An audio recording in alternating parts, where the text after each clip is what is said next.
Praise the Lord. आज हमारे लिए मनन का विषय है संत योहन के सुसमाचार अध्याय 11 पद संज्ञाएं 45 से लेकर। जो यहूदी मरियम से मिलने आए थे और जिन्होंने ईसा का ये चमत्कार देखा, उनमें से बहुतों ने उनमें विश्वास किया, परंतु उनमें ऐसे कुछ लोग थे जो फरीसियों के पास जाकर बताया कि ईसा ने क्या किया था। तब महायाजकों और फरीसियों ने महासभा बुलाकर कहा, हम क्या करें? वह मनुष्य बहुत से चमत्कार दिखा रहा है। यदि हम उसे ऐसा करते रहने देंगे तो सभी उनमें विश्वास करेंगे और रोमन लोग आकर हमारा मंदिर और हमारा राष्ट्र नष्ट कर देंगे। उनमें से एक ने, जिनका नाम कैफा था, जो उस वर्ष प्रधान याजक था, उनसे कहा, आप लोगों की बुद्धि कहाँ है? आप ये नहीं समझते कि हमारा कल्याण इसमें है कि जनता के लिए एक ही मनुष्य मरे और समस्त राष्ट्र का सर्वनाश ना हो। उसने ये बात अपनी ओर से नहीं कही।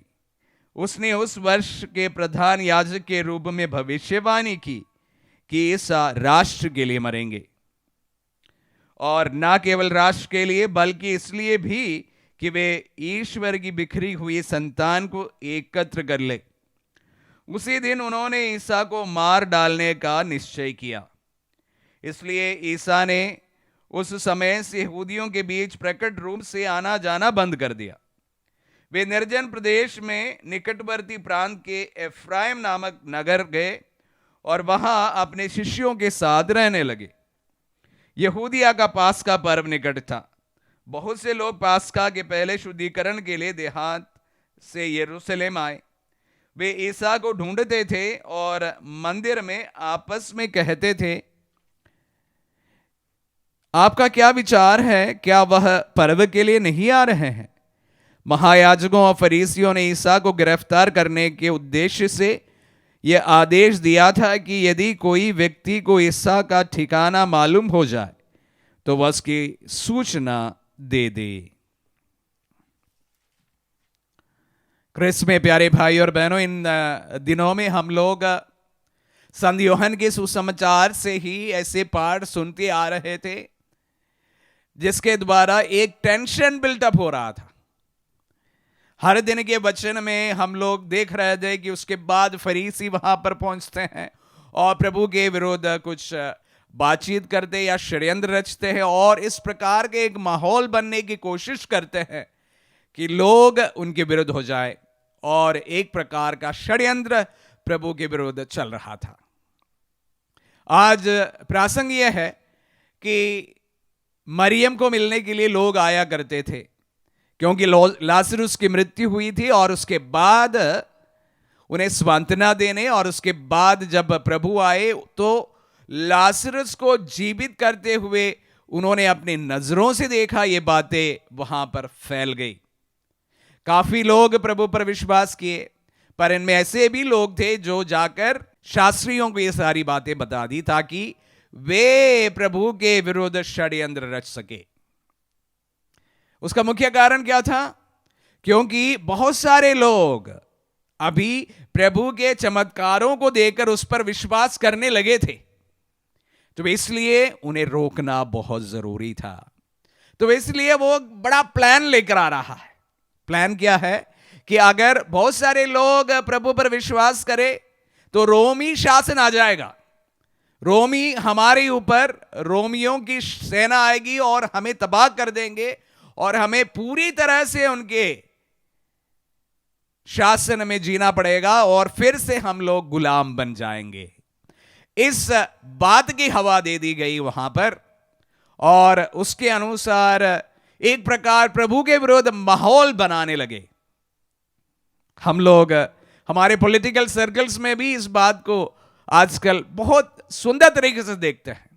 विशेष रूप से जिस तरह से एक षड्यंत्र की योजना उस समय 2000 वर्ष पूर्व फरीसियों ने, शास्त्रियों ने मिलकर रचा था, उस प्रकार की एक षड्यंत्र की योजना आज भी हमारे देश में विश्वासियों के विरुद्ध बनाया जा रहा है। ऐसे हमें दिखाए जाने की कोशिश की जा रही है कि ईसाई लोग या विश्वासी लोग हमारे देश के विरुद्ध है। प्यारे भाई और बहनों, मैं अक्सर इस बात को दोहराया हूं कि भारतीय कलीसिया ने विशेष रूप से हमारे नेशन को एक नेशन के रूप में बनाने में अपना बहुत बड़ा योगदान दिया है। एजुकेशन और अन्य क्षेत्र में यह मैं बार बार आपके सामने इस बात को रखा हूं। उसके बावजूद भी हमारे ऊपर एक प्रकार का लाछन लगाया जाता है कि ये लोग देश के विरुद्ध हैं। हम देश के विरुद्ध कहां होते हैं? प्यारे भाई और बहनों, जिस प्रकार प्रभु को यहूदियों के राष्ट्र के विरुद्ध एक विलन के रूप में दिखाई दिए थे या दर्शाने की कोशिश की गई थी, उसी प्रकार आज हम विश्वासियों के ऊपर भी एक प्रकार का षड्यंत्र रचा रहा है।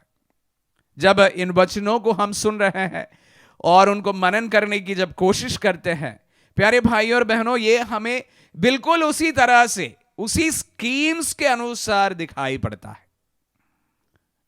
हालांकि हम जानते हैं कि हम कितने इस देश के प्रति वफादार हैं, इस वतन के प्रति वफादार है, फिर भी हमारी वफादारी पर लोग सवाल करते हैं।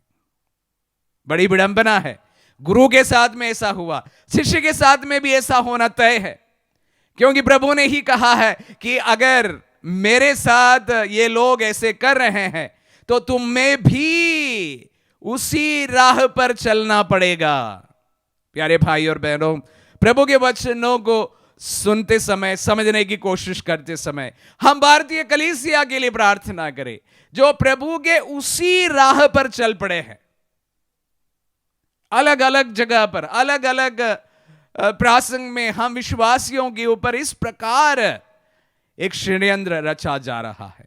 प्रभु से प्रार्थना करें कि प्रभु हमें शक्ति प्रदान करे, बल प्रदान करे। जब लोग हमारे ऊपर इस प्रकार के आरोप लगाते हैं, इस प्रकार का षड्यंत्र के द्वारा हमारे ऊपर आरोप लगाते हैं, हम प्रभु पर पूर्ण विश्वास करें। किस प्रकार उन्हें जवाब दिया जाए? प्रभु ने हमें वचनों से मजबूती दी है। जो बोलना है मैं तुम्हारे मुंह पर रख दूंगा। प्यारे भाई और बहनों, हमारे विश्वास डगमगाए नहीं। जब कोई हमारे ऊपर इस प्रकार का आरोप लगाते हैं तो पूर्ण विश्वास के साथ प्रभु में खुशी मनाइए। जिस तरह से प्रभु के साथ में ये लोग किए थे, उसी प्रकार विश्वास के कारण अगर हमें भी सताया जा रहा है तो प्यारे भाई और बहनों, उसमें हम गर्व करें, उसी को ही हमारी जीत समझे, क्योंकि हम लोग इस देश के प्रति 100% ईमानदारी के साथ समर्पित है। लेकिन हम विश्वास से भी जरा भी डगमगाने वाले नहीं हैं। जिस तरह प्रभु ने जो रास्ता हमें दिखाया, उसी राह पर चलेंगे पूर्ण विश्वास के साथ में कि प्रभु हमारे साथ खड़े होने वाला ईश्वर है। वह ईश्वर हमारे साथ हमेशा है। पूर्ण विश्वास करें। और विशेष रूप से जब हम आने वाले दिनों पर प्रभु की मृत्यु पर मनन करेंगे, उनके पीड़ाओं पर, उनके क्लेश पर, उनके वेदनाओं पर मनन करेंगे। कलीसिया में वेदना झेल रहे हमारे विश्वासियों के लिए भी प्रार्थना करें, पुरोहितों के लिए भी प्रार्थना करें, सिस्टर्स के लिए भी प्रार्थना करें, पासवानों के लिए भी प्रार्थना करें कि प्रभु का उस लहू से हम सामर्थ्य पाए।